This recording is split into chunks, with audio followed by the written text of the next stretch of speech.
God, I'm about to go out on national television wearing nothing but spandex.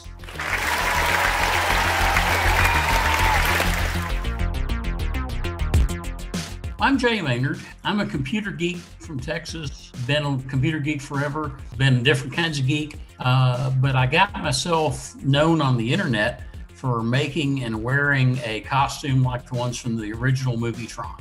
So Tron Guy is basically a fat guy in spandex. I am not the world's greatest physical prize.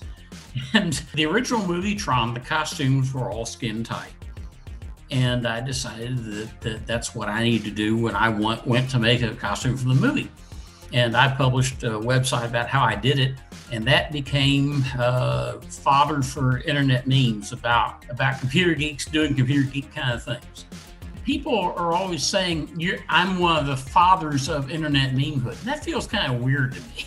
The Penguicon in 2004 was actually the second one. I had gone to the first one as a computer speaker, but I saw the masquerade, thought, hey, that might be fun. So I made the costume for the next year because I knew I was going back. And the reaction I got was very positive. People were really very impressed by it, especially since it was my first effort. Before all this happened, I made the website to show a friend who was helping me technically with all this how I was progressing, what things look like. And I put it up there as kind of, hey, if you want to do this, here's how I did it. I expected maybe 500 people to ever see that costume. I think I'm off by 4 orders of magnitude now. I didn't expect it to blow up. I put the Slashdot as a follow-up to somebody else's Tron costume story. And I just flat failed to realize the Slashdot effect. Well, I had learned from the Star Wars kid that you can't run away from it. So, there was no escaping it. I was stuck with it. I might as well enjoy it. And that's what I did. I set out to harness it, to have fun with it, see where it would take me. Initially, the reactions were really, really negative. I was, it was a pretty serious downer. But eventually, as it went along, and I did the radio interviews one after another, all playing Let's Make Fun of the Geek, and I realized that, hey, they weren't actually doing anything to me. And that started to improve matters. I had seen Star Wars Kid, and I had seen the online reaction, and I had seen what it had done to him. And I felt for the guy. I had been bullied as a kid, and I knew exactly what it felt like. I wish I could help him. When I went viral, I realized that his reaction was completely natural, but it wasn't going to work. So, Tay was right. There is was no roadmap for this. But I decided that I was going to take it as far the other direction as I could. If people called me, want an interview? Yes, sure, I'll talk to you. People want me to do things? Sure, why not? Especially if they want to pay me to come there and do it. I also decided very early on that if people asked me questions, they were going to get an honest answer. If they didn't like it, that was their problem, not mine.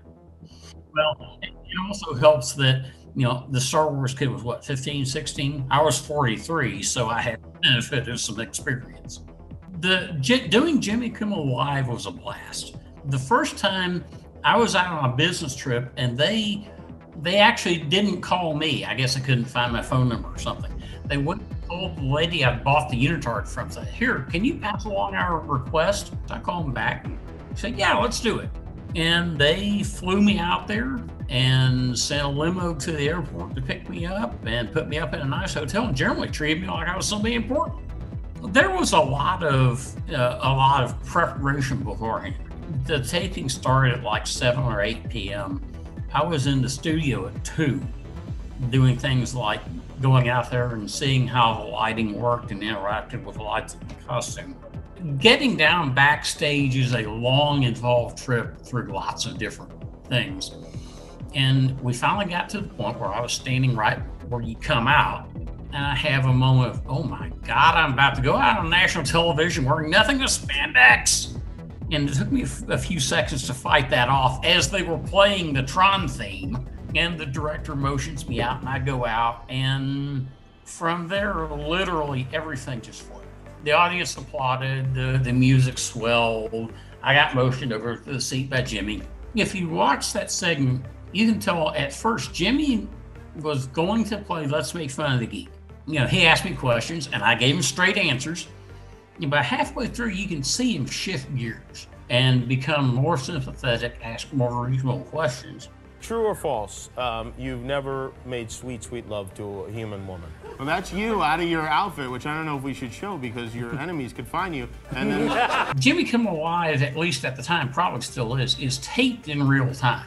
They run the cameras, and then when it comes time for a commercial break, they stop and they wait for the duration of the commercial break before starting up again. During that commercial break, I had to go outside, but before I did, Jimmy leaned over and said, "Hey, you want to do some correspondence for us?" Yeah, sure, why not? I wound up appearing on that show 11 more times. It was always a lot of fun to do. One thing that people don't appreciate about television like that is that you have to have fun while you're doing it, or else it'll show up and it won't make good TV. And that's what it was all about. It was making good, funny television. I am not a fan of South Park. I don't like the animation. I think the content is crude. My roommate, who was also a friend of the lady in New York City who had helped me make the costume, got a call from her, and she said, "You have to turn on Cartoon Network right now." We did, and there I was. I was really surprised by that. I was a little surprised that I actually lasted in the fight as long as I did. The one thing about that appearance that I wish they had done, they made me sound like I was from Minnesota.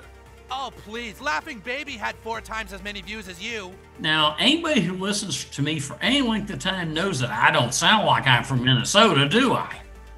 There are worse movie themes Tron guy could have chosen. He could have been Jennifer's Body guy. Daniel himself's a cool guy. I didn't interact with him a lot outside of the context of shooting. At the end of the show, we did, put us into the Tron universe, and I rescued the girl. And I wonder if Daniel has forgiven me, or Daniel's girlfriend yet has forgiven me for kissing her, or if she's forgiven Daniel for making her kiss me. So one of America's Got Talent producers called me and said, "Hey, we want you to audition." The kinds of things that they do aren't really the kinds of things I'm good at. So I figured, well, okay, maybe I can, write 90 seconds of stand-up or something and do that. They had the audience all filled up in the theater, and they shot the segments. Something I didn't know didn't realize until later. That show has to have not only the good acts, but the bad ones that are primed and ready for everybody to boo and go outside. And I was one of the latter. Getting booed off the stage is not an experience I'll recommend to anyone. That was not a good experience. Having been a meme, having been famous, was a real change in my life, both in the immediate term and in the long term. Immediately, it was very disruptive. But as time went on, I learned to manage the disruption and ride with it. Overall, I think it's been very much a positive. I've gone places and done things and met people I wouldn't have had a chance to any other way.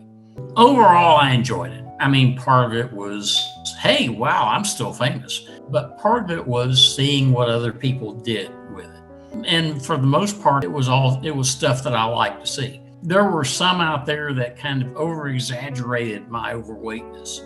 Come on, guys, can't pick on something a little less obvious? Yeah, the low-hanging fruit. But overall, the folks did pretty funny stuff with it. My 2 real favorites are both computer-related. The picture of me kneeling against black background. Caption, "I'm from the internet and I'm here to help." Man, I like that one. And somebody did a picture, "I'm a Mac, I'm a PC, I'm Linux," with me there. I really like that one. People occasionally ask me, so how do I go viral? And the answer is, don't try.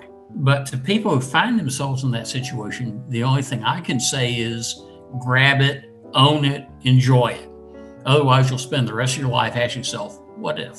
If I had it to do all over again, I might have spent some more time making more than one unitard, because that's showing its age. Aside from that, no, I would have done it just the same way I did. When you find yourself riding a tiger, you got 2 choices. You can jump off and see and hope he doesn't turn around and eat you, or you can grab his ears and enjoy the ride. Well, I grabbed his ears, and it's been a fun ride.